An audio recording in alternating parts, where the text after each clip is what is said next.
200 years ago, Singapore was a jungle, an obscure tropical island, barely inhabited.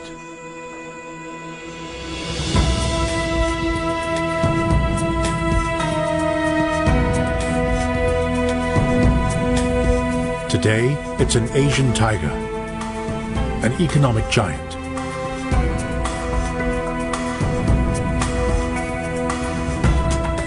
This city-state has no natural resources. Its land is infertile. So why has it lured so many people from around the world, seeking a fortune?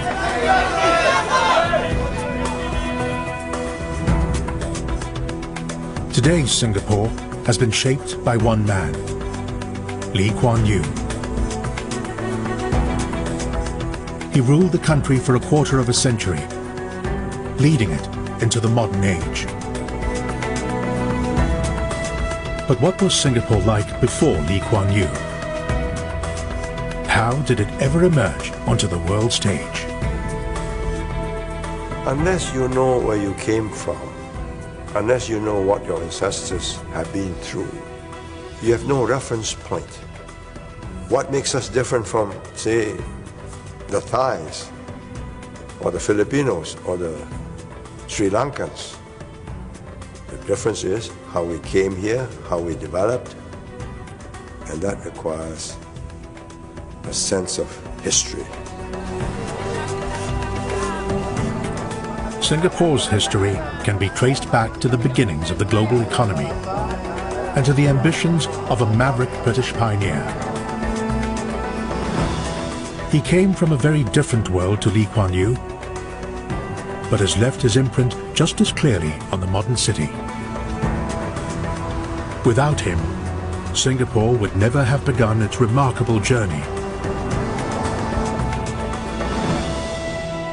From mangrove to metropolis.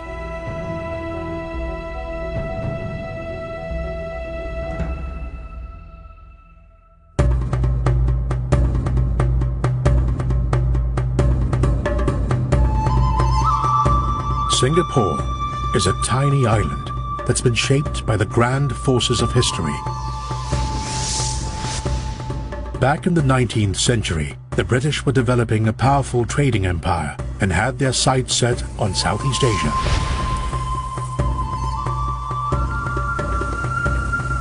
January 1819, a small expeditionary force has arrived on the island, working for the British East India Company. The leader is a highly ambitious, determined young man, an official of the company. His name would become forever linked with Singapore. He is Sir Thomas Stamford Raffles. He was a man with a vision, ahead of his time perhaps, whereas most of the East India Company officials in this part of the world were basically here for the trade, perhaps for the adventure. Raffles had an idea of changing the world, of making it a better place. Raffles was fascinated by Singapore's history and carried out an archaeological survey of the island, looking for evidence of its glorious 14th century past.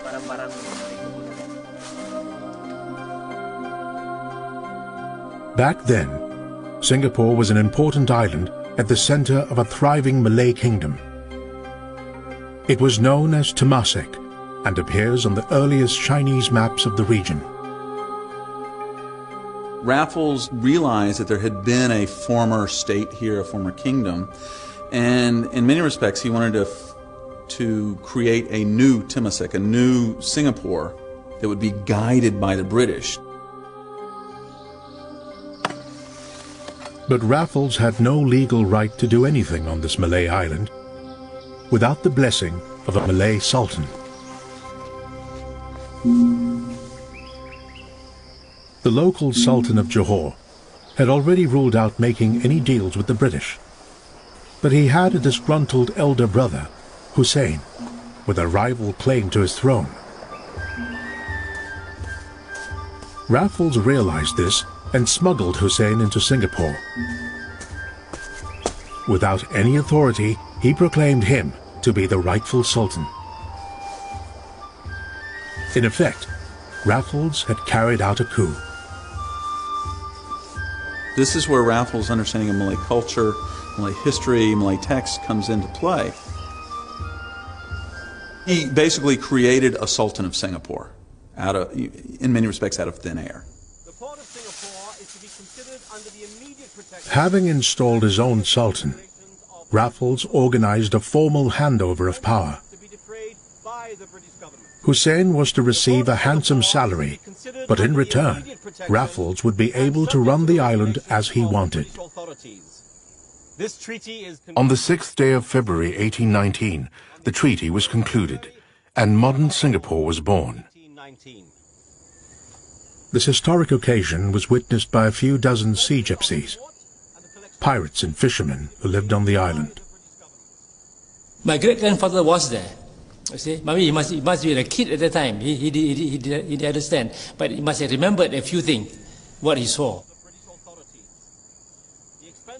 That was the first time somebody saw a white man coming to Singapore. Well, they were just aghast, I suppose, and they did not understand the whole thing about that. With the signing of the treaty, Singapore's history as a Malay island had effectively come to an end. Company, face the flag! From now on, it was to be a British settlement in the hands of the East India Company. Company, salute! A blank canvas to be shaped by the vision of one man. Nearly 200 years later, a statue of Raffles stands on the spot where he came ashore. But how was this one man going to turn a swamp into a city?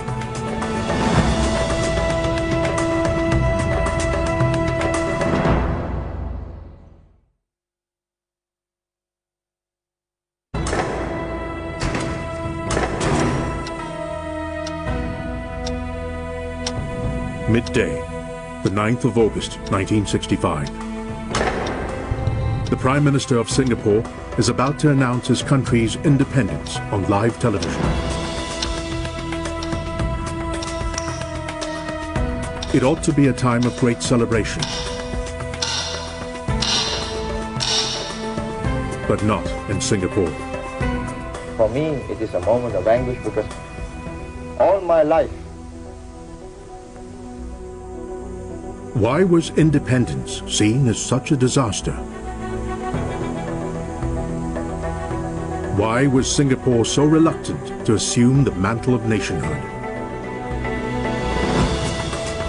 The answers lie in the island's unique history. In the first half of the 20th century, it was convulsed by the trauma of a world war and the two great political forces of nationalism and communism. Its people, who had come to the island to make money, were drawn into a struggle for the island's future.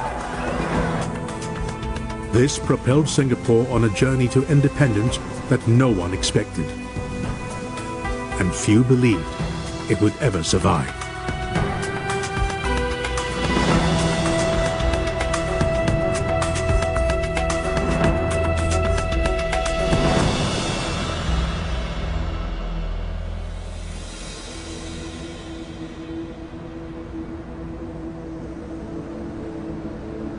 The idea that Singapore could become an independent nation-state was inconceivable 100 years ago. By 1900, Singapore's port had made it one of the most cherished outposts of the British Empire. In just 80 years, it had been transformed from a swampy jungle clearing into the world's 7th busiest harbour. The British had created the boom town, and their right to rule went unquestioned. Indeed, many local businessmen and community leaders openly helped the British with the day-to-day running of the colony. In July 1901, Some of them were invited to Singapore's town hall for the social event of the year. The local elites typically came from Malay, Indian and Chinese families. Many had been working with the British for generations.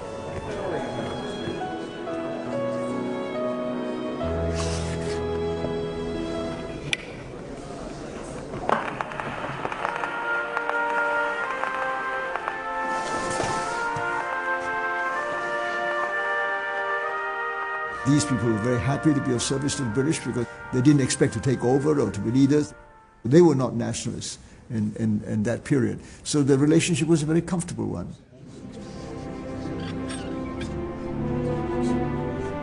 The wealthy and well-connected had gathered to watch the first ever cine-film to be shown on the island. Footage from the funeral of Queen Victoria, Mother of the Empire. Hardly anybody could remember a time when Victoria had not been on the throne in England. And so it did symbolise the end of an age, and particularly coming about the turn of the century as well. This was the death of somebody who symbolised what the empire and the growth of the empire and the growth of the trade and the growth of Singapore's trade meant. But out on the streets of Singapore were thousands of recent arrivals who had never even heard of Queen Victoria. Drawn by the chance to make their fortune, some came from elsewhere in the Malayan archipelago, others from India and the Middle East. But most came from China and headed for Singapore's Chinatown. It was here that the island's unlikely journey to independence would begin.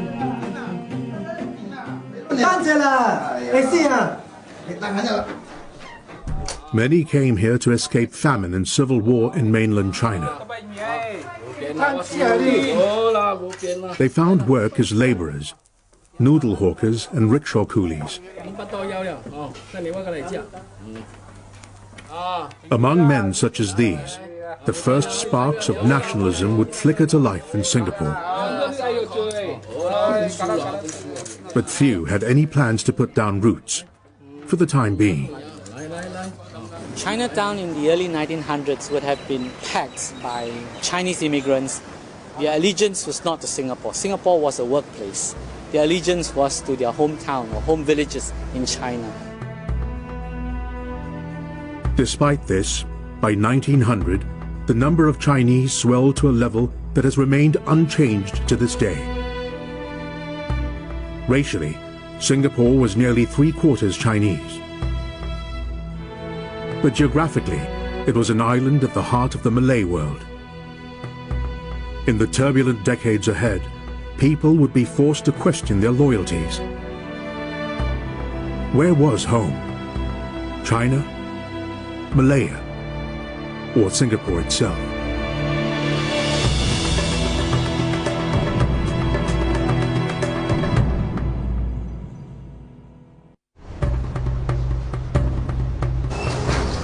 Singapore's fortunes as a port city have always depended on it being open to goods and people from across the world. But with this trade came an invisible cargo: ideas. Political ideologies imported from elsewhere can circulate in the open culture of a port city.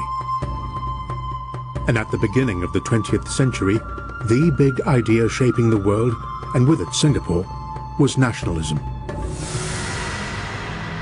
The seeds of Singapore's own independence originated in a struggle unfolding far to the north. In 1911, a nationalist revolt swept aside China's imperial past. It became a modern republic under revolutionary leader Sun Yat-sen. Sun Yat-sen was one of the first to articulate the idea that China should become a great power like England, France or America, Germany and so on, and that the way to do it was through nationalism. When news of his nationalist victory reached Singapore, its impact was greatest among the poorest classes.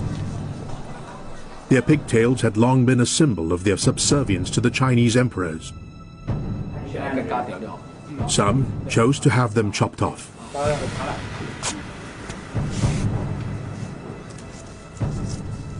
Wearing pigtails on the streets of Chinatown was no longer safe. Intoxicated by their new freedom, gangs of young men imposed their nationalist fervor on others. They were excited about the political future of China, so they started getting organized into groups, talked about politics, and here we see the start of a politicization of the Chinese community in Singapore. But this political awakening was yet to take hold among the Chinese elite in Singapore. Known as the Straits Chinese, they had lived in the region for generations. Many spoke Malay rather than Chinese, and often had closer links to the British Empire than the Chinese mainland. The Lee family of Kampong Java Road was typical. They were deeply Anglophile and named their son Harry. He would later lead Singapore to independence and become known to the world as Lee Kuan Yew. But as a youngster, his outlook was very Straits Chinese. I was sent to a Chinese school, and I suffered for a few months. I thought I didn't understand the teachers and didn't feel comfortable. And persuaded my mother to transfer me to an English school, English language school, which she did. I had to learn British Empire history, I learned British Empire geography. It was quite a remarkable imperial system. But by the 1930s, British military power in the region was outdated and dangerously overstretched. It was a vulnerability that official propaganda was at pains to mask. With simple ceremony, the biggest graving dock in the world was named after King George VI, among those present being the British Navy.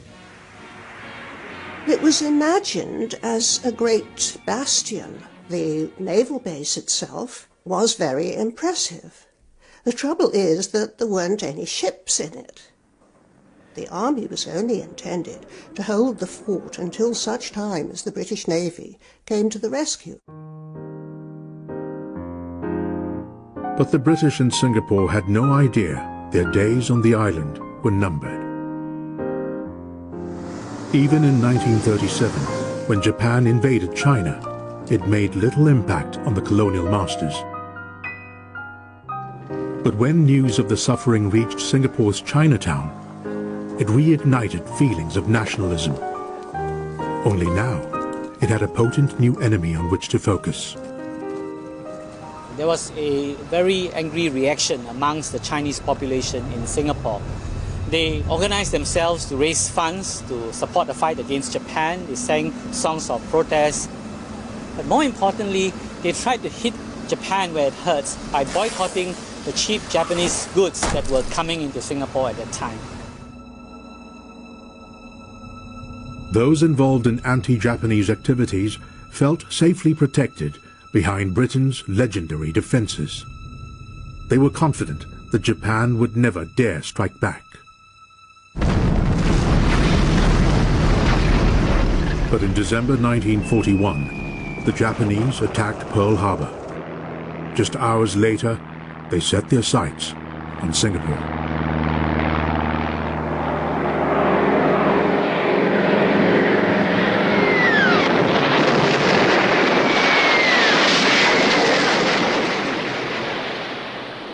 I was in the dormitory about 4 or 5 o'clock in the morning. The bombs dropped. And the war had begun.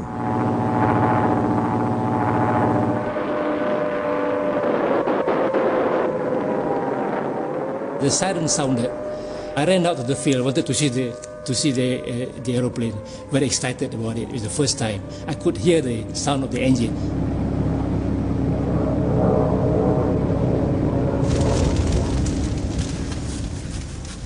And then the all clear siren sounded. I saw the house crumble down because of the bomb. I saw people lying on the street, those who died, those who were injured, and all the paramedics were there trying to assist those who were injured, carry them to hospital. It was a gruesome sight.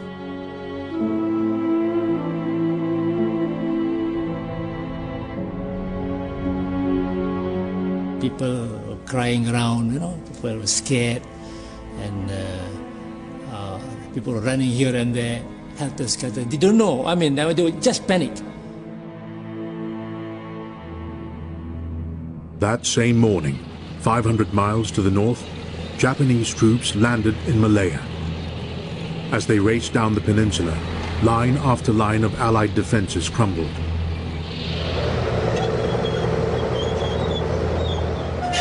With the Japanese closing in on Singapore, a decision was made by the island's governor of great symbolic importance.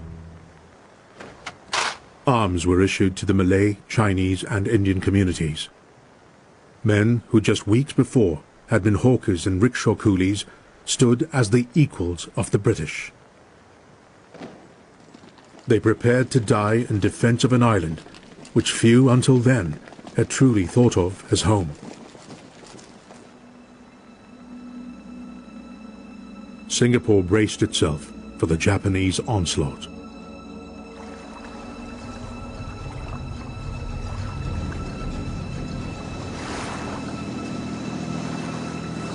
In February 1942, they crossed the narrow straits from Malaya.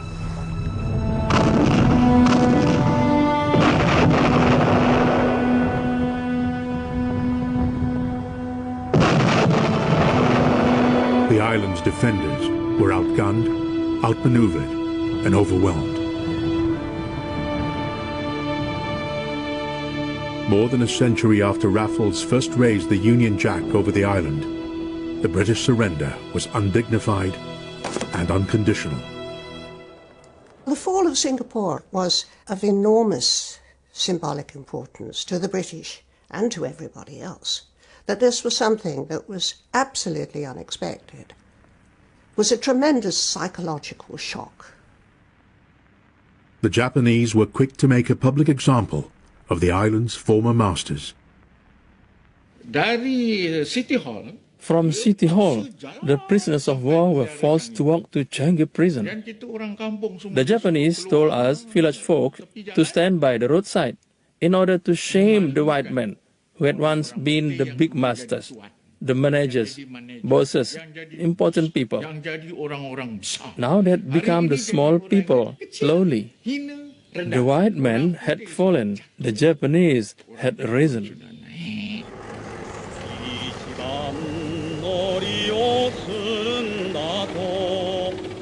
As the island's new masters got their bearings, they proclaimed a common Asian brotherhood.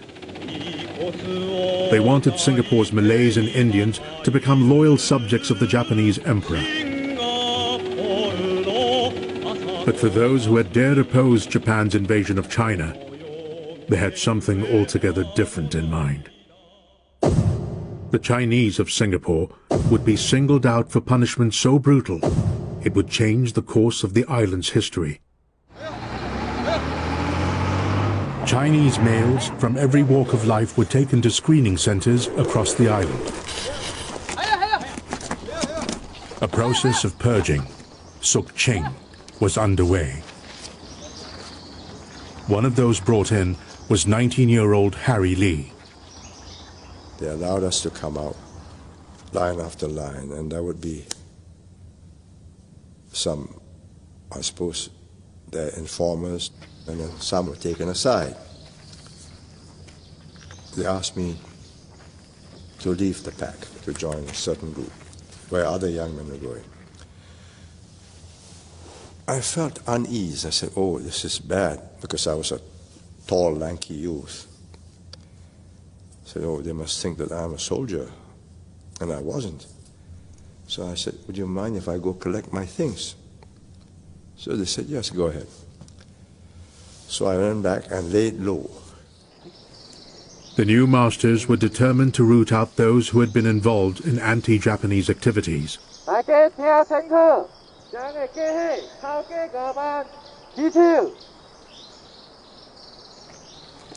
Those identified were taken to isolated spots around the island.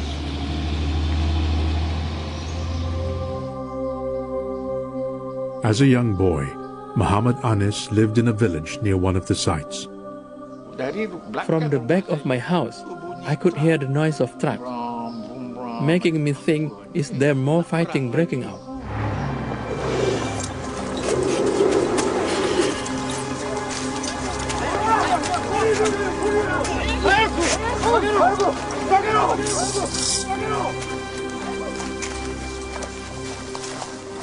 Then, after the commotion of the trucks, there was suddenly silence.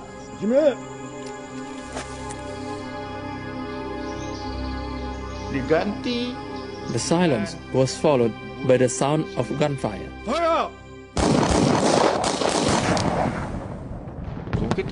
I heard screaming and loud orders in Japanese for the shooters to hurry up.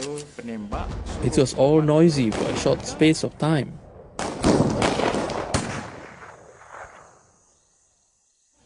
Then silence.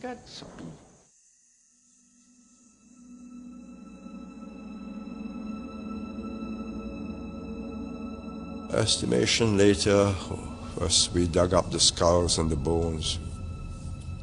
Somewhere between 50,000 to 100,000 young men, Chinese.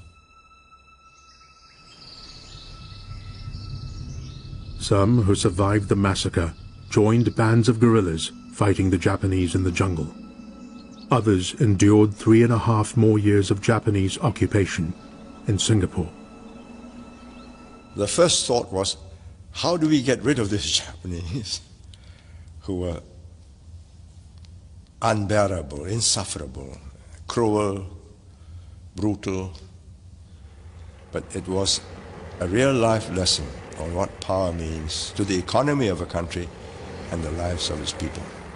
That if you controlled a country by force and the lives of the people depended upon you, you can make them comply, you can even change their attitudes to you, at least openly, make them comply. The dropping of the atomic bomb on Hiroshima in August 1945 brought the war to an abrupt end. Within a month, the British had returned to Singapore. At City Hall, they took the formal Japanese surrender. Well, I was here that afternoon, 12 August 1945, with hundreds of people. When they saw the generals marching past with their guards, looking downcast, they shouted at them, "Bagero, Bagero." Bagero means bloody fool in the Japanese language. Everybody joined in. Huge crowd, they said, "Bagero, Bagero, Bagero," many, many times, until they went into the room. But of the Japanese who had committed war crimes, very few were executed. Most were simply deported by the British. This incensed the Chinese community. They felt the Japanese spilling of so much Chinese blood on Singapore soil had given them a moral claim to the island that hadn't existed before the war. It was the catastrophic consequences of the war that changed mindsets, that my generation decided, no, this doesn't make sense. We should be able to run this as well as the British did, if not better. Exhausted and impoverished by the war, Britain had lost its appetite for empire. Behind the sober facade of the Colonial Office, a radical plan for the region was being drawn up. For over a century, the British administration of Singapore had been closely entwined with that of neighboring Malaya. But now, their futures would diverge. While Parliament decided that Malaya would be groomed for independence, Singapore was to remain a crown colony for the foreseeable future. The question of the island's relations with Malaya would come to dominate in the decades ahead.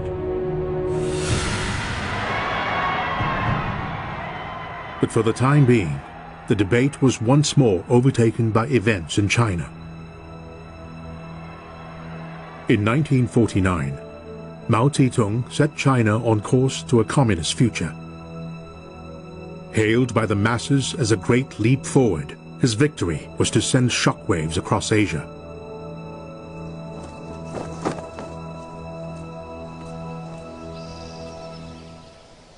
By the early 1950s, communism had come one step closer to Singapore.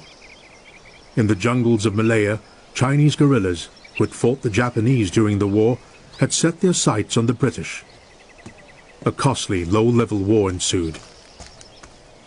It was not long before communist agitation spilled over into Singapore itself. Flames consumed the great Acre rubber factory in Singapore, marked for sabotage in recently captured plans of the Malayan Communist Party. An ideological clash between communism and capitalism was set to engulf Singapore in the decade ahead.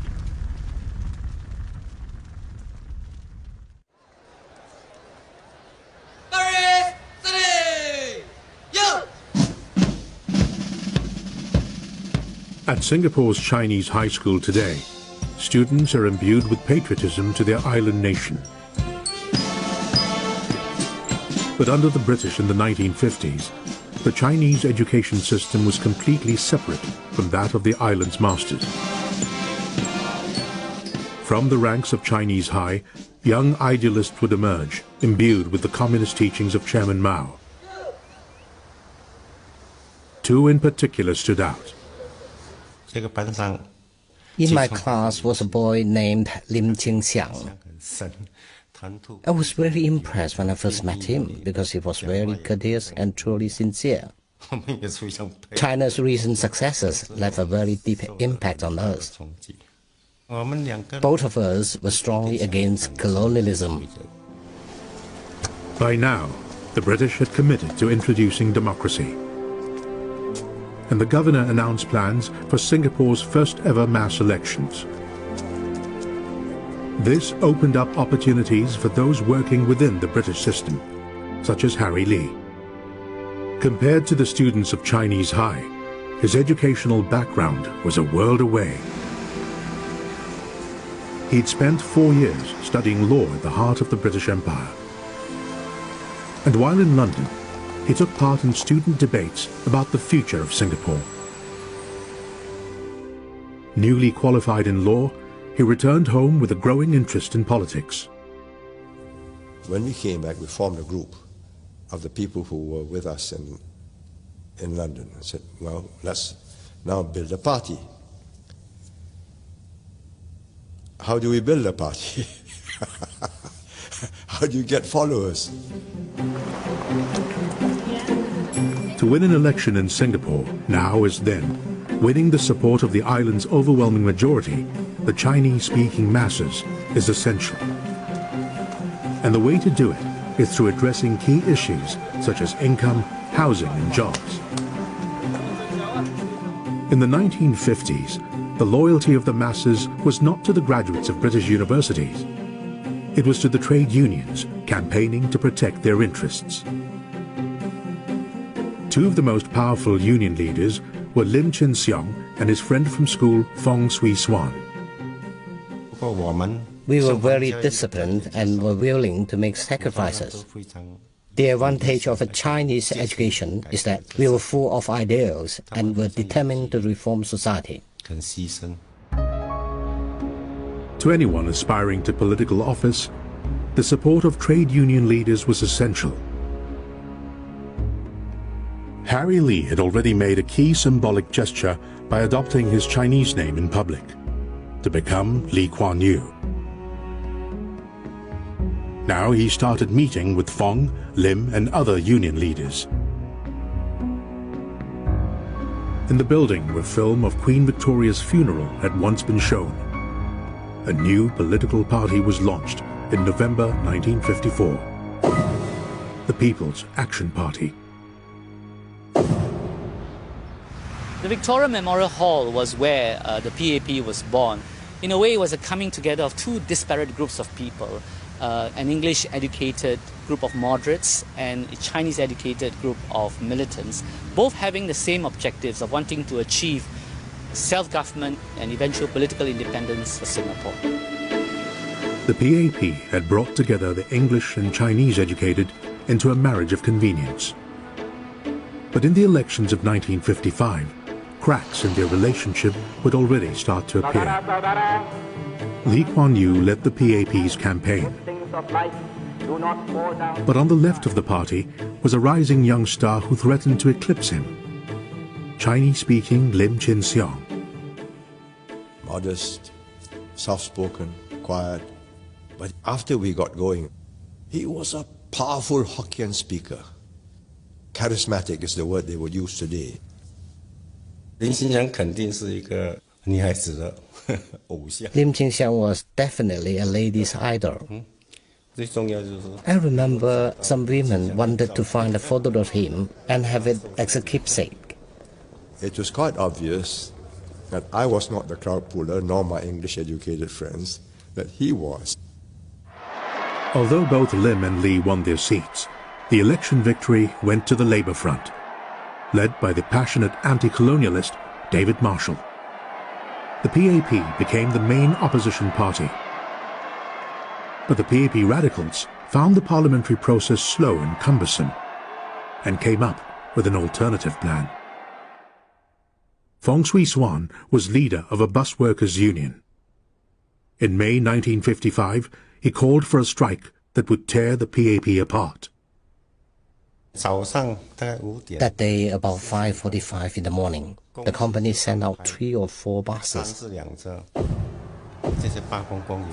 The strikers moved forward to try and stop the buses from reaching the road. The police came in with water hoses to spray at the strikers. You can imagine, with the riot lasting so many hours and with thousands involved, even the police lost control. The bus riot was followed by more waves of violence that whipped up public support for the radical wing of the PAP. Lee Kuan Yew saw what the left-wing pro-communists in his party were capable of. They had infiltrated the trade unions, they were prepared to take direct action, mobilize the ground. But at the same time, he realized that he could not alienate them from the party because they had direct access to the grassroots support, upon which the PAP was dependent. I was quite clear on which side I was on. The question was, how do I stay faithful to my beliefs and not be seen by the grassroots supporters that I'm betraying my fellow party workers? That was my problem. For the moderates, hope lay with the British, who were still in charge of internal security in Singapore. Threatened by the direct action of the radical left, they had declared communism illegal. One of many under suspicion was radical leader Lim Chin Siong. Giving a rare interview at his union headquarters, he confronted accusations. I'm sick, to answer this question. This is not the first time I'm being asked the same question. And I'm not going to spend the rest of my life to answer this question. I tell you categorically, I'm not a communist. But in raids across the island, Lim, Fong, and more than 200 left-wing colleagues were arrested. They would not emerge from prison for another 3 years. Unchallenged in his party, Lee Kuan Yew could now prepare for the elections ahead.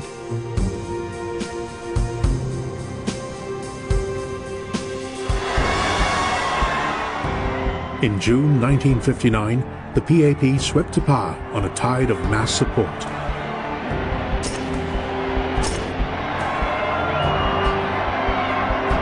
On the steps of City Hall stood the first native-born Singaporean to control the island. Saudara-saudari setanah air, merdeka!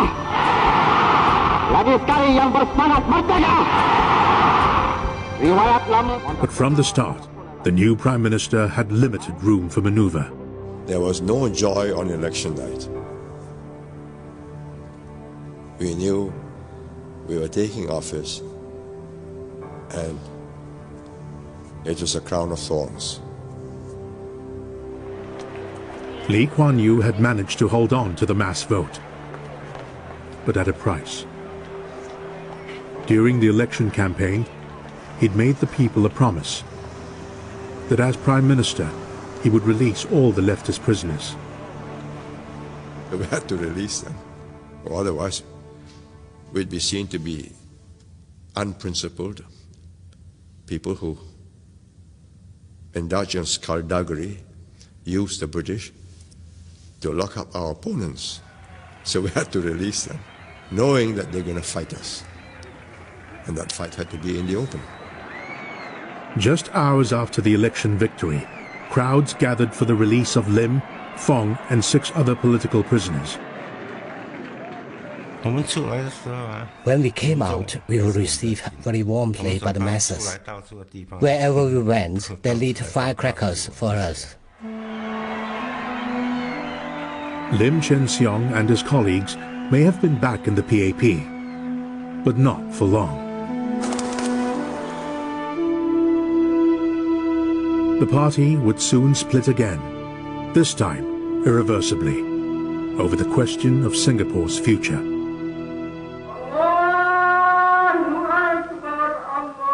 170 years of British protection have brought Malaya peacefully to the point where she is ready to manage her own affairs. As the British had promised after the war, Malaya had been granted full independence in 1957.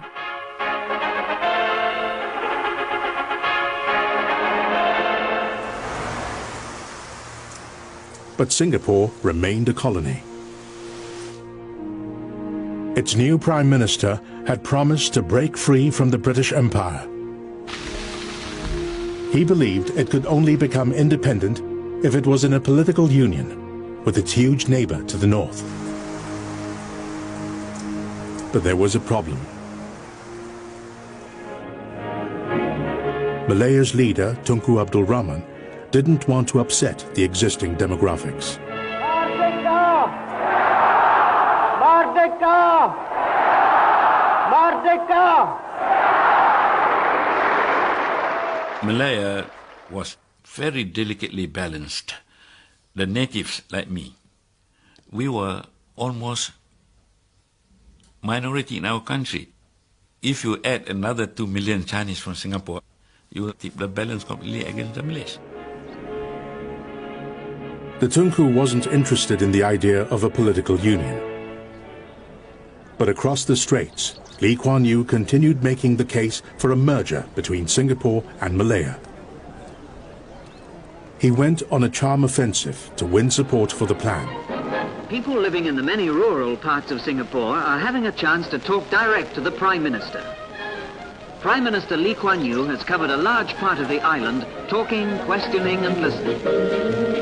Merger, stability, security, economic development. If we've got that, then we've got prosperity, the people's welfare.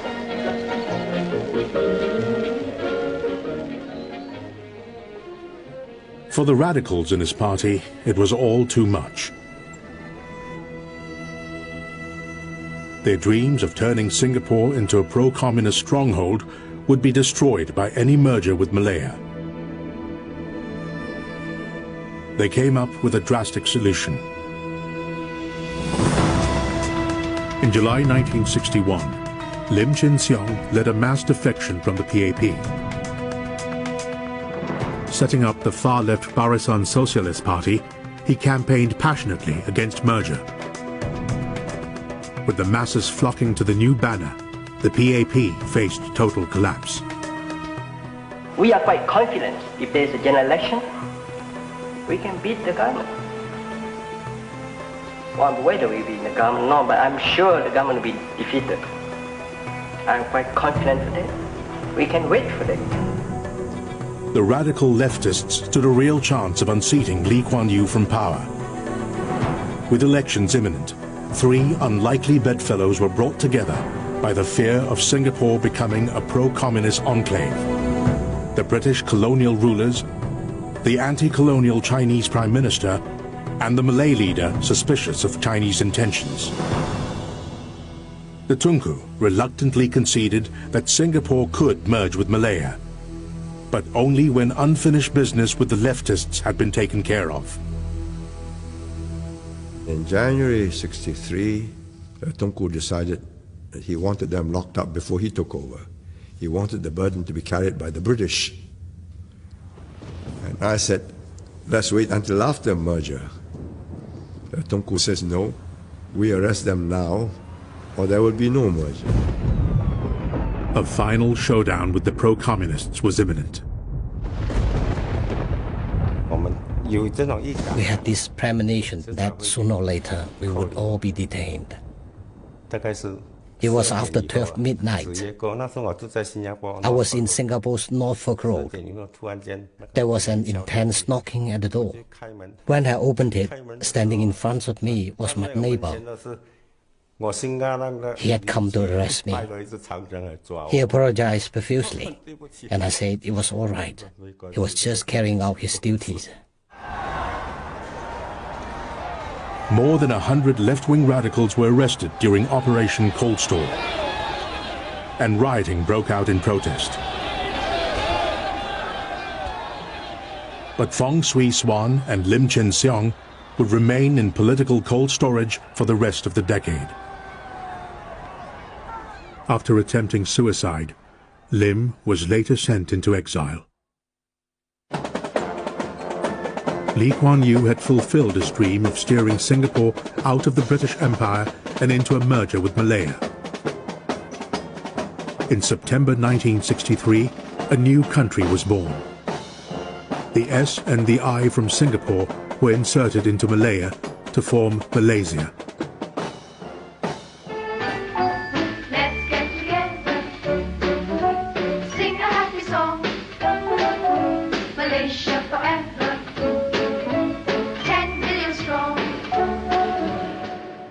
But from being number 1 in Singapore, he was now number 2 in Malaysia. Malaysia's Prime Minister Tunku Abdul Rahman came to declare open the $250,000 UMNO house at Changi Road, Singapore. The Tunku had a very simple method of reminding everybody who is in charge. So the photographs, the protocol, the solid phalanx of Malays, and a few Chinese and Indians at the periphery. Later, Tunku signed the visitors' book, assisted by several charming Malay film actresses. They got along very well at first, but I think Lee Kuan Yew eventually became almost a pest to Tunku. Keep on asking these concessions, and with the Malays, especially with the royal, they don't like people to keep on irritating them. Behind the personality clash were fundamental political differences, which would soon spill over into racial violence on the streets of Singapore.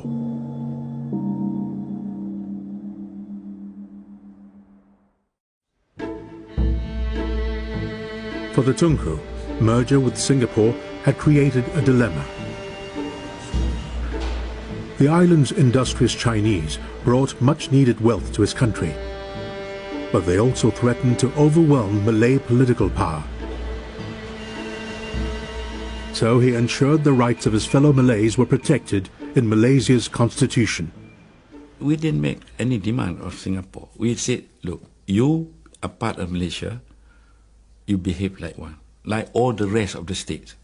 Singapore was one of the 14 component states, but Singapore was behaving like the prima donna among this, almost with a nation within a nation.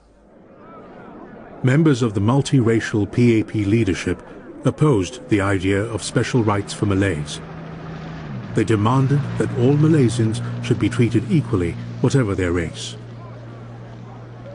The most potent symbol of the PAP's multiracialism was Othman Wok, a Malay who had been to school with Lee Kuan Yew He was now a minister in his cabinet. In July 1964, he was taking part in a religious procession.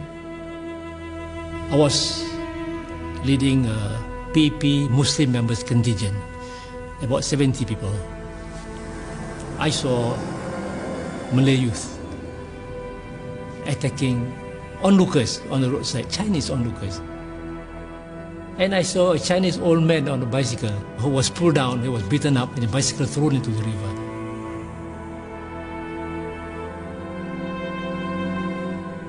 Rather than fostering unity, political union had brought about the worst race riots in Singapore's history.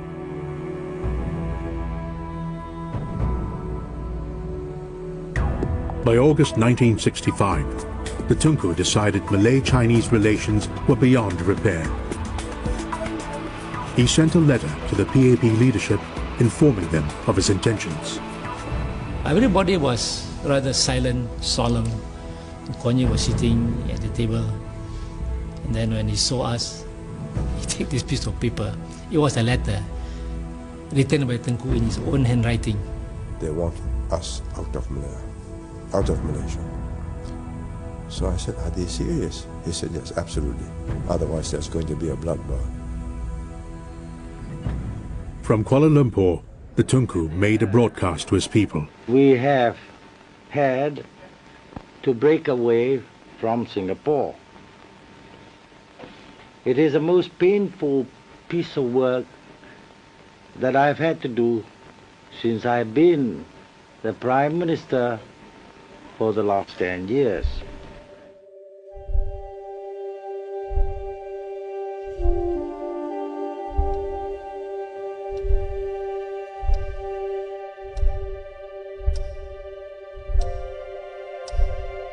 Singapore's path through the 20th century had been traumatic.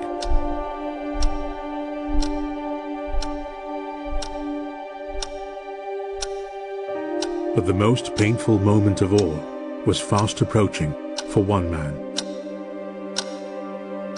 He'd set his heart and gambled his credibility on a merger with Malaya, and lost. You know, every time we look back on this moment when we signed this agreement which severed Singapore from Malaysia, it will be a moment of anguish. I had, I suppose, a sense of guilt of having got so many people involved in this problem, and I had to face them. All my life,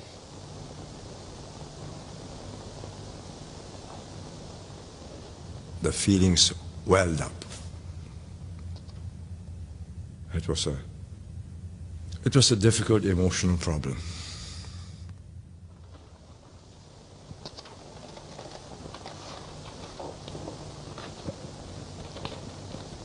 Would you mind if we stop for a while?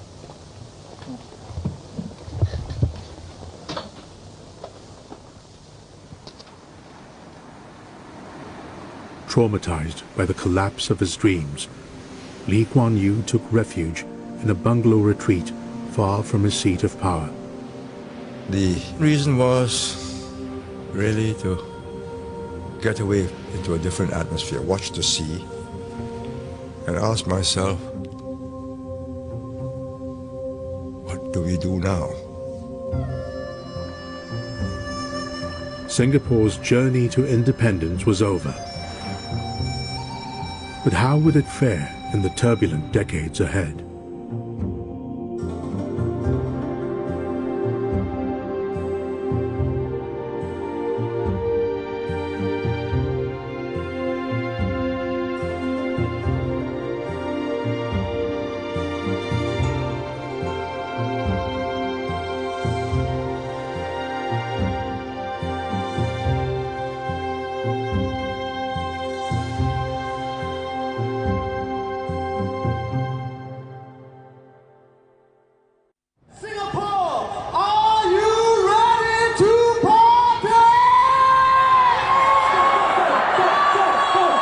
August 9th, 2005, Singapore's 40th birthday.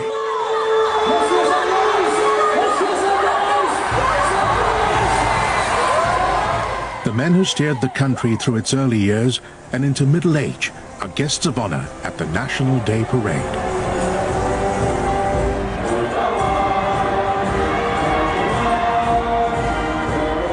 But what sort of country have they created? A tiny island with no natural resources, it's now one of the wealthiest states in Asia.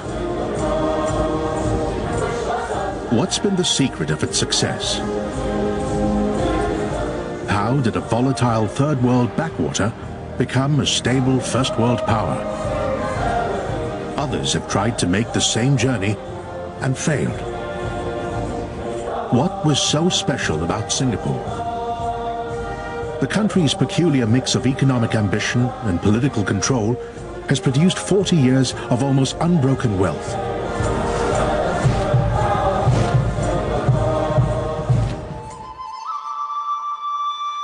But can the same formula keep delivering? Is Singapore ready to meet the demands of the 21st century?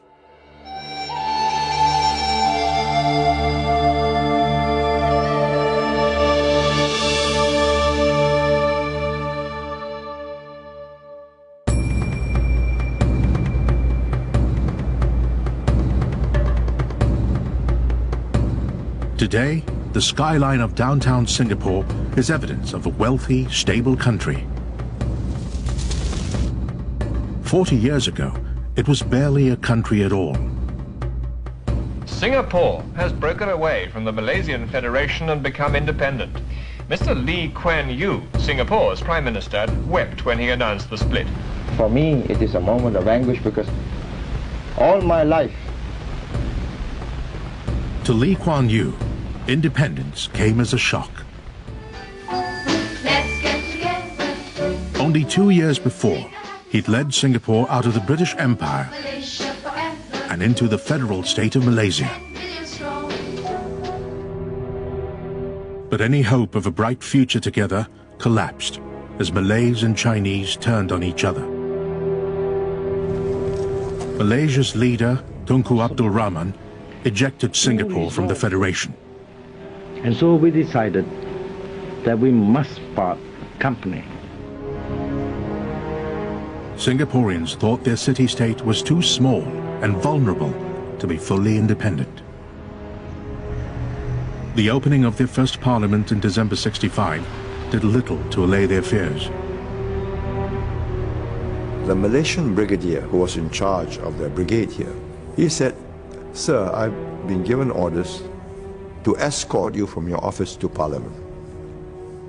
I did a quick think. I said, oh, this is the Tunku demonstrating to the world that our independence is by his leave and license. So I said, yes, thank you very much.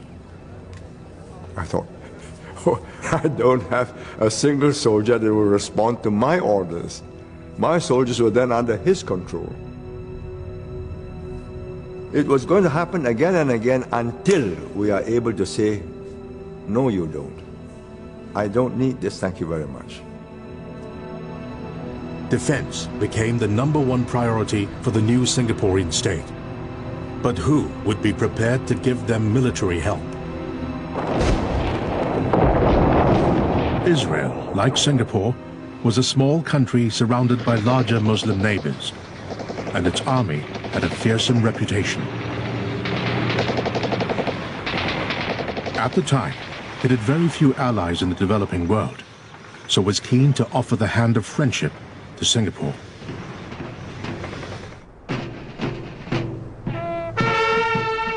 In 1966, Singapore created a citizens' militia army based on the Israeli model. The entire male population did national service and received military training, so they could then be called up in a time of crisis. It was the first act of independence. The first thing that you do is to pick up the gun, and therefore to be a master of your own destiny. There's always a sense that unless we are strong, unless we are alert, the conditions of our existence are precarious. Faster, jump over! Good! And keep your head down! Keep your head down! Today, the military threat is greatly reduced, but national service is still compulsory. Army training has a powerful symbolic role, reinforcing a sense of nationhood. National service is a very equalizing experience. You bring people from all strata of society, and then you train them together. They live together in barracks, and by force of circumstance, they have to learn to live with each other. And to understand that there are others in Singapore who look differently, who worship differently, who speak differently. Singapore is our home. It's not an invention, it is a real thing, you know. I mean, it's 660 square kilometers of land in which we all live. We have nowhere else to go. That's our home.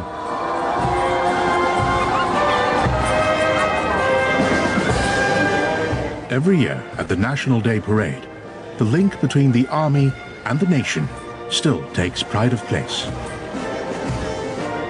But a militarily strong state would count for nothing unless built on a strong economy. How did Singapore become an Asian tiger?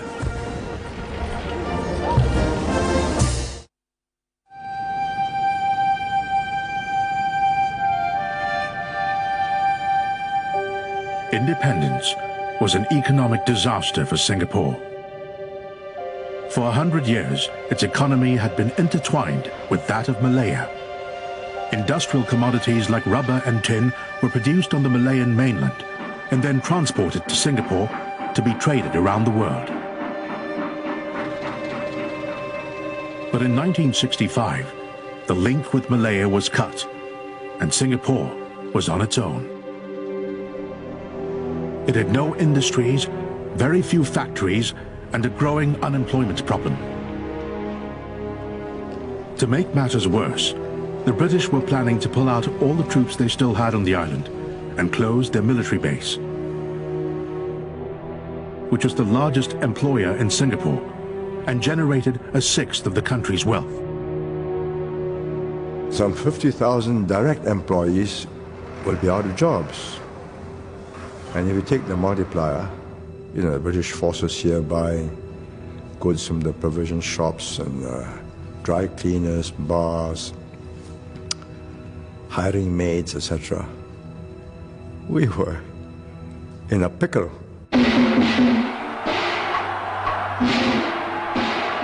Lo and behold, we were helped by the Chinese Cultural Revolution. As so often in Singapore's history, events beyond its shores played a decisive role. The outburst of revolutionary fever in China scared off Western companies from investing in Hong Kong and Taiwan. Instead, they turned to Singapore. In the late 60s, the first Western electronics companies set up basic assembly lines in Singapore. In the 70s, they were producing circuit boards and silicon chips.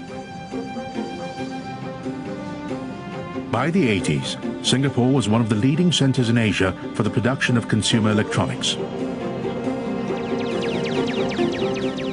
Everybody treat multinationals as evil companies. Singapore was only one who said, no, we welcome you. They come here, they set up their factory, they run full freedom, no interference, 100% ownership. So I used to tell my colleagues, we are in the hospitality business. Foreign companies were lured by the prospect of low taxes, cheap wages, and a well-trained workforce. Punctuality, take your work seriously, produce a good product. All these are value systems that you got to inculcate into the young people. We don't train people to be Greek mythologists, English literature, ancient literature. No, everything is engineering, science, technical skill. And skill set that can earn a living. Foreign companies were also attracted by Singapore's approach to industrial relations. In 1968, new labor laws greatly restricted the right to strike. if you had strikes, go-slows, we would actively encourage employers to sack the lot. And after 3 or 6 months, we restart with a new workforce, carefully screened so no troublemaker is in that re-employed group.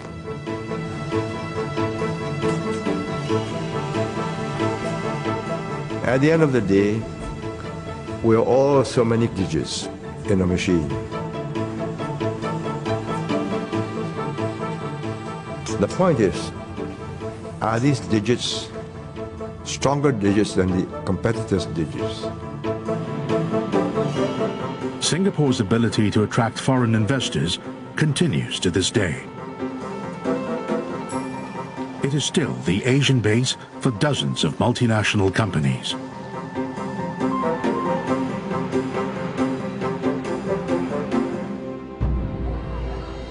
But Lee Kuan Yew always wanted Singapore to be more than just a haven for foreign capital.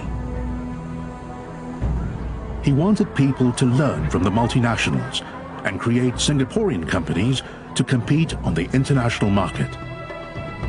But who could set up such companies? Lee believed that in tiny Singapore, there weren't the people with the money or vision to run large corporations. So he created them. A team of gifted civil servants were given a crash course in business skills and then put in charge of new companies set up by the government. One of the first and most high-profile ventures was Singapore Airlines. In 1972, it seemed an unlikely idea that a small island with no domestic market could have an international airline. And while the government was willing to invest in the project, it made it clear from the start the new company would be run on strictly commercial lines. We had an inaugural dinner in which I spelled out the terms on which Singapore Airlines must operate. He said, we are not running Singapore Airlines as a prestige organization for the government. So if you don't make money, I will close you down without hesitation. This is not a government that is willing or able to support a flag carrier for the sake of a flag carrier. Knowing him, we all know that he will do what he said. So that was really a great incentive for us to make Singapore Airlines profitable right from the beginning. At the time, the aviation industry was highly regulated, but Singapore Airlines refused to play by the rules set down by its governing body, IATA. They control the meals, the drinks, the earphones. They even specify how thick the sandwiches that the airlines can serve to the passengers. I mean, it went to those ridiculous extent. So we resigned from IATA. We give free drinks. We don't charge for earphones. And that went down very well with the passengers. In-flight service was the battleground on which Singapore Airlines competed with other carriers. And still today, it is a huge catering operation. It produces 65,000 meals a day for its own flights and those of many other airlines. When you serve the passengers, what's the first thing you need to do? Greet them. Greet them. All at one go? Would that be better? Yes. Okay. But its most prized asset has always been its cabin crew. Would you like to have a glass? They spend more time in training than at any other major airline. That's right. Okay. Make small talk if it's appropriate. Okay? All right, let's start. Good morning, ma'am. May I offer you a drink? Orange juice, wine, and beer. Which one do you prefer? Apple juice, please. Here you go, your apple Thank juice. you very much. Good morning, ma'am. Would you like to have a When glass our of girls juice, beer, provide wine? good service, they look as if they are doing this naturally. Here is your orange juice. Actually, they are doing this according to very strict procedures. Okay, these are the 4 juices you're going to offer her, right? Okay. See how it goes. Try. Okay. They have an Asian background, so they give the Asian way of courtesy. But at the same time, they are educated in the English language. Ask is not available on. So they are able to converse, they are able to solve problems. Maybe you would like to try a fresh squeeze of orange juice? And it's this combination of the Asian and Western culture in the Singapore population that is so important. In the 70s, the stewardesses became the stars of a global marketing campaign. Her home is 5 miles high. You know the Singapore Airlines advertisement, slow, with the girl smiling in various locations. It's a fantasy built around the Singapore girl and the romance of travel. And it was an instant success because it was so different that people were glued to their TV. The Singapore Girl has become one of the most widely recognized brands in Asia, and for many, a symbol of Singapore itself, a mix of Western efficiency and Eastern promise. You're a great way to fly. The Singapore Girl was the idea of some advertising agency. I had nothing to do with it. It was a success, so I congratulated the management for having such an agency. Show me half the world and more. Show me all those places. But at the same time, that was quite a problem because for the Singapore Girl to remain attractive, she's got to stay on the right side of the 30s. Follow the triangle. And if you allow the kind of trade union rules to keep a matron on till she's 40, then you haven't quite got that bloom of youth and freshness and eagerness. And that was quite a problem. So very early on, we made quite sure that everybody understood. We play by a different set of rules. The airline's success with in-flight service was extended to its growing fleet of aircraft. Its planes are younger and renewed quicker than at any other major airline.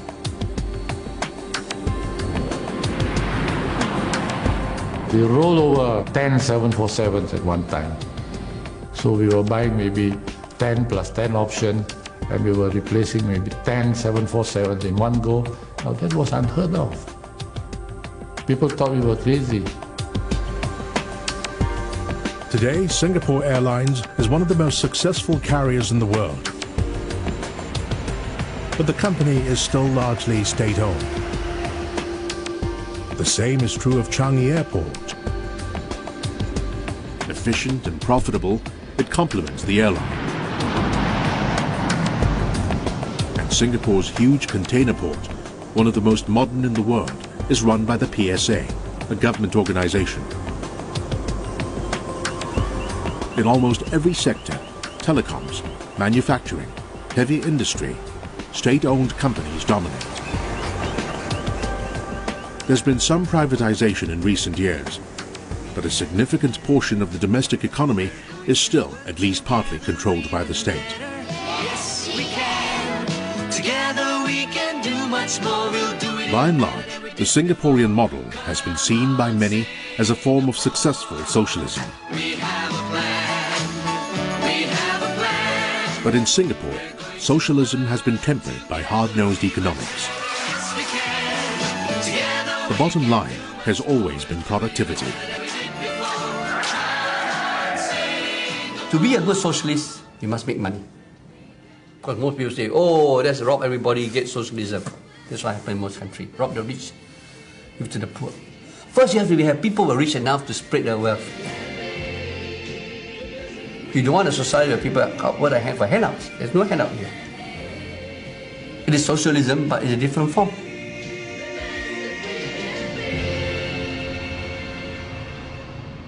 Singapore's style of socialism has been most evident in its approach to housing. The leaders of the country were heavily influenced by the British welfare state and its ability to clear slums and provide modern, affordable homes. They wanted the same for Singapore. The families, which had once lived in slums, now had private entrances, glass windows, piped water, gas, and electricity.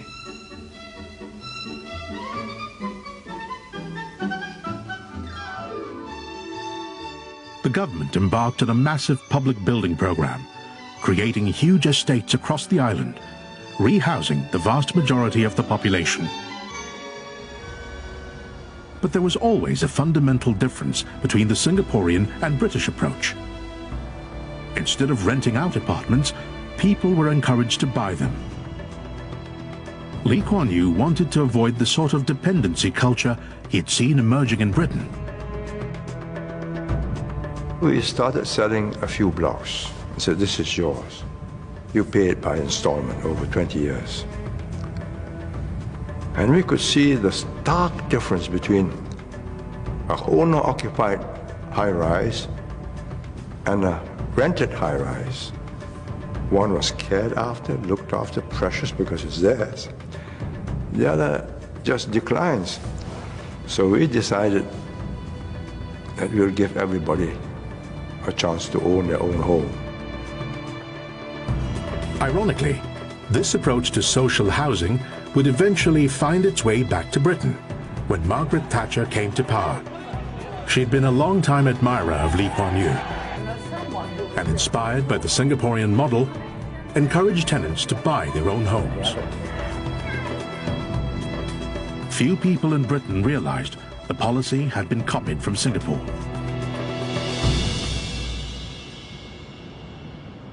Today, 80% of Singapore's population live in apartments built by the state but owned privately. New satellite towns have been created. The landscape of the island has been transformed.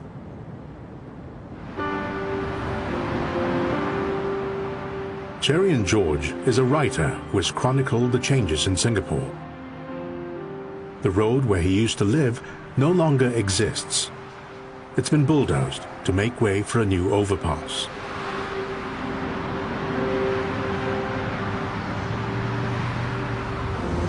So I'm guessing that our front door would have been around here. My living room. Welcome.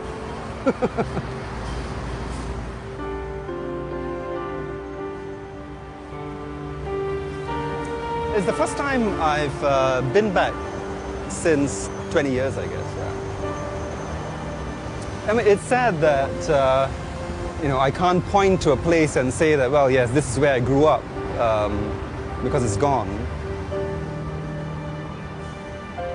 But it's nothing different from what most Singaporeans go through.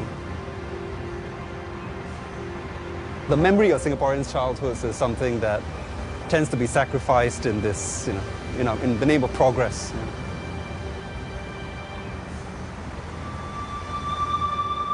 It's hard to feel settled when things are moving so fast. For decades, Singaporeans have enjoyed almost unbroken economic success.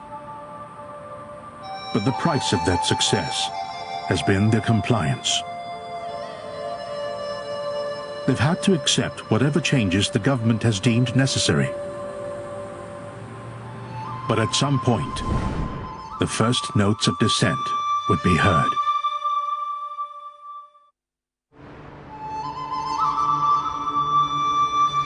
On the 31st of October 1981, something extraordinary happened in the Anson district of Singapore. The People's Action Party that had governed the country since independence lost a by-election. I was the organizing secretary, and I did tell Prime Minister Lee Kuan Yew that we will lose many votes. So he asked me, would we lose? I said no, but we lost. The winner of the election was J.B. Jeyaretnam, a lawyer turned politician and leader of the Workers' Party. It was a night that, has to be lived to remember. And I lived that night. It was wonderful. the crowd just went wild. There was a great feeling of, well, perhaps things are going to change. Jeyaretnam was seen as a champion of the poorest in Singapore, those who had benefited least from the economic miracle. And now, he was the first ever opposition member of parliament. For 16 years, every seat had been held by the PAP. I was a bit intimidated. But one gets used to it, you know, one gets into the fight. And I'd chosen to go into the fight. So you get braver. I was referred no less than 6 times for unprofessional conduct. And they said that was a record. We regarded him as rather destructive. Destructive in the sense that his views, were there to catch hold, would have destroyed Singapore. He was actually more for welfare, which we were dead against. You offer welfare to the people, we think over 2 elections, the place will be destroyed. In 1984, general elections were held across the island. Jeyaretnam stood again in Anson, and again he won a spectacular victory. The PAP were confident that they would recapture Anson. And I was returned from that constituency with an increased majority. Well, I'd like to speak to the voters of Anson. My dear, dear voters of Anson, you've made it again.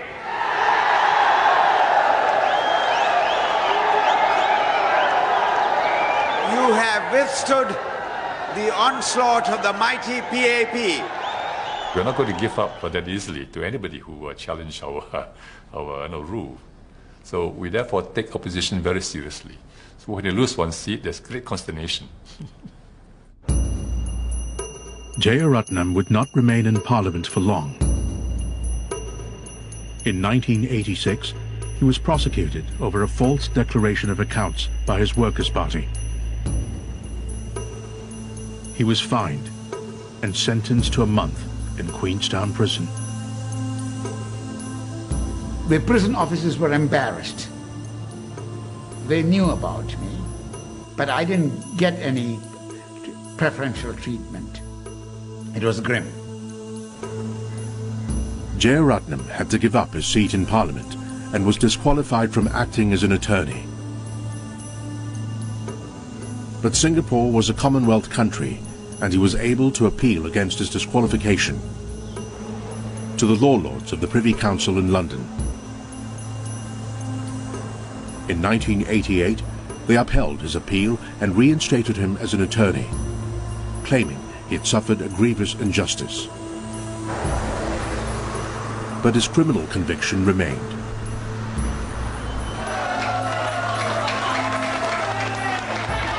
I came back and asked the president to remove my convictions. And what was his reply?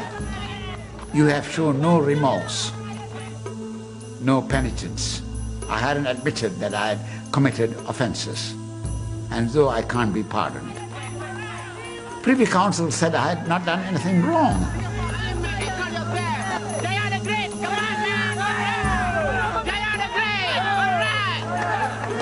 Eventually, Jeyaretnam did return briefly to Parliament, but his career was dogged by a series of complex lawsuits brought against him by the leaders of the PAP.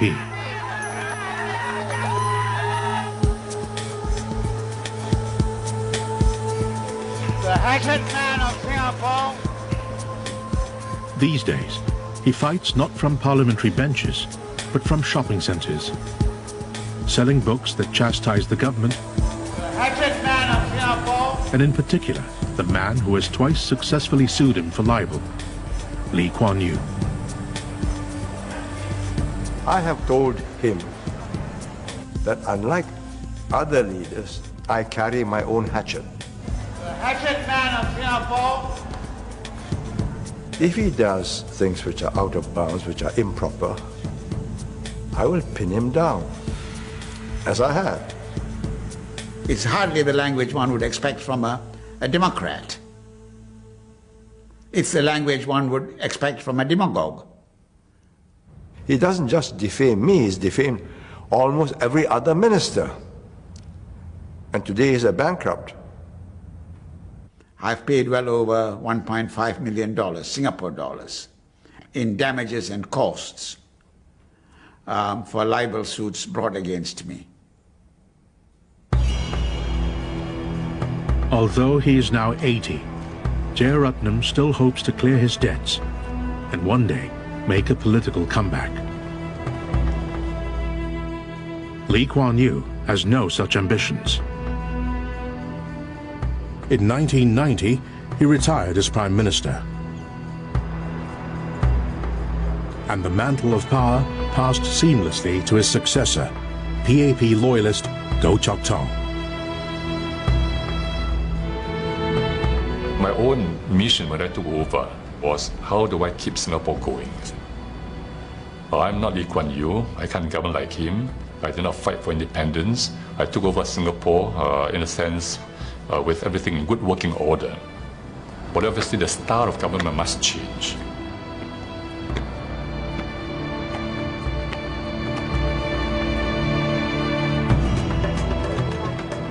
Goh Chok Tong promised a kinder, gentler society and a more open political culture. Opposition politicians became a more familiar sight. There were more political parties, more debate. But the floodgates never opened. Elsewhere in Asia, long-standing governments were toppled by a wave of popular feeling. But in Singapore, support for the PAP never dropped below 60%. As long as it has kept delivering economic success, most of the people have kept voting for it. This government has been so long in power. They genuinely believe they are the best government for Singapore now and in perpetuity. And do you know, I'm almost sure that they want to be a permanent government, not for self-glory, but for the good of the country. So you have this kind of situation that some of us who like a little bit of noise, mess, a little bit of even unruliness, might describe as antiseptic clinical. The challenge for Singapore always is how do you maintain stability? Because if you lose stability in Singapore, you lose everything. I try to explain it to my friends with a very simple analogy. I say that if you live in America, it's like sailing across the ocean in an aircraft carrier. You can jump up and down, the aircraft carrier is not going to shake. But when you live in Singapore, it's like sailing in a sort of small canoe. And if you have one or two people jumping up and down the canoe will sink.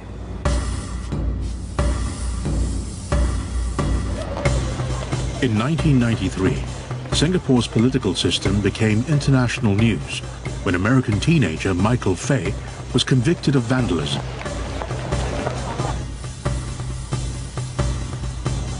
He received a hefty fine and was sentenced to 4 months in Queenstown Prison. And while there, he was to be given 6 lashes of the cane. Michael Fay is to be tied to a trestle and punished with a rattan cane. Each stroke splits the skin. After 3, victims may go into shock. His crime was to spray paint 18 cars and steal some road signs. He is going to bleed considerably and may have permanent scars, and I think it is a mistake. Why should there be a law for the Americans and a different law for Singaporeans? So I thought the Americans believe in the rule of law. Obviously, when an American was to be punished under foreign law, the Americans were unhappy. Despite intense lobbying from the US government, Michael Fay was caned on the 5th of May, 1994.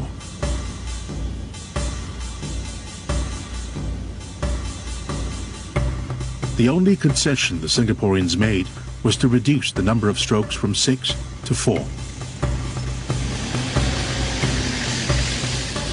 Some Asian diplomats said to me, gee, if we had caught an American and the American ambassador had come to us and said, let go of him, we would have quietly let him go. We wouldn't have put him in jail. You not only put him in jail, you caned him. So it was a way of actually demonstrating, in a sense, how fiercely independent Singapore was. I myself had difficulty in making an appointment to see President Clinton in the first 2 years or so. The White House aide did not put the request on Singapore up to the president. so we just got to accept it. But in the longer term, it was good for us that Singapore was prepared to stand up against mighty America. A spicy mix of Oriental contradictions whose rulers worry. The world's media were fascinated by a country that seemed so Western on the surface, but had such a different approach to social control. In this super clean Asian city, there's even a ban on chewing gum. Chewing gum is banned. There's an offence of picking flowers in a public park and a heavy fine if you're caught. And if you use a public lavatory and don't flush it afterwards, you could get nabbed by undercover environmental health officers. Foreigners may object, some may laugh at us, but not too long ago, many Western societies would have done what we do. It's just that it's now gone, doing these things have gone out of favor in Western society. We are a conservative people, almost Victorian in some of our values. And I believe that on caning, if we were to put it to a referendum, on chewing gum, if we were to put that to a referendum, you will find that the overwhelming majority of Singaporeans will support these policies. Western critics were dismayed that Singaporeans seemed so docile and willing to accept the rule of their leaders. They've experienced the most dramatic increase in standard of living that any people have experienced, probably ever since the beginning of man. And then you ask these people, why aren't you revolting? Why aren't you going out on the streets? Well, why should they? Singapore may have stood firm over the Michael Fay case, but in the years since, it's made a conscious attempt to soften its image. Its government is acutely aware that to keep attracting foreign investors, the city needs to be more appealing, more fun.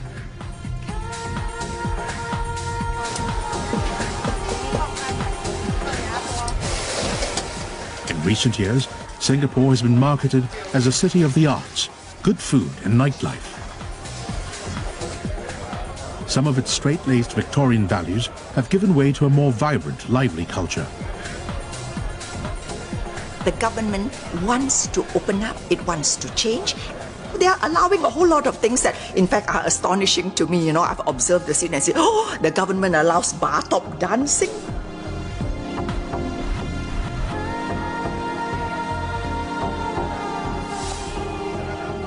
But it's in the political domain that they remain adamant and a little bit squeamish about opening up, because I suspect this is one area that will challenge their entrenched position. The risks are greater there.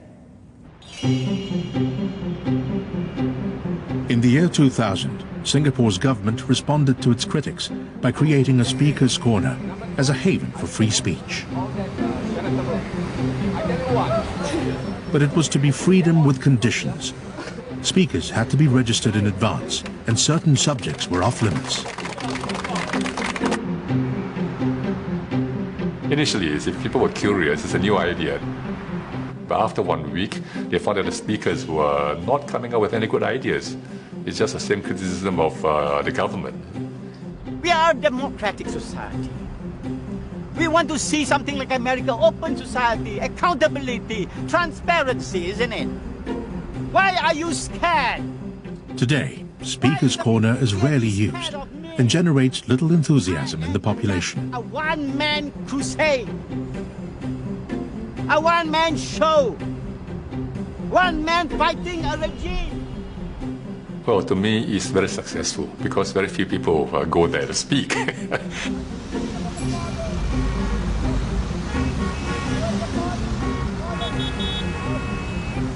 Once I described it as a kind of uneasy dance, between the government and the people. We allow you 3 steps forward, but hey, wait a minute. If you're not behaving and you're not complying, we pull you back 2 steps. I suppose incrementally there will be an increase in the end, but for a whole lot of Singaporeans, too slowly.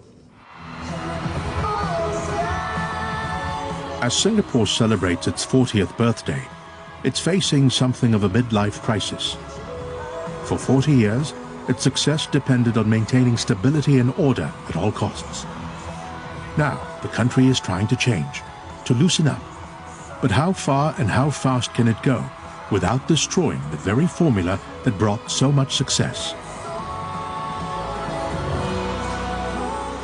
City-states don't survive that long.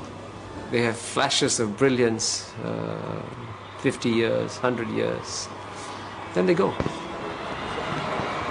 The eternal challenge for Singapore is how do you ensure that what we've had in this 40 years is not just a brilliant flash and just goes away. How will Singaporeans cope with the uncertainties of the future? Are they ready for the next 40 years?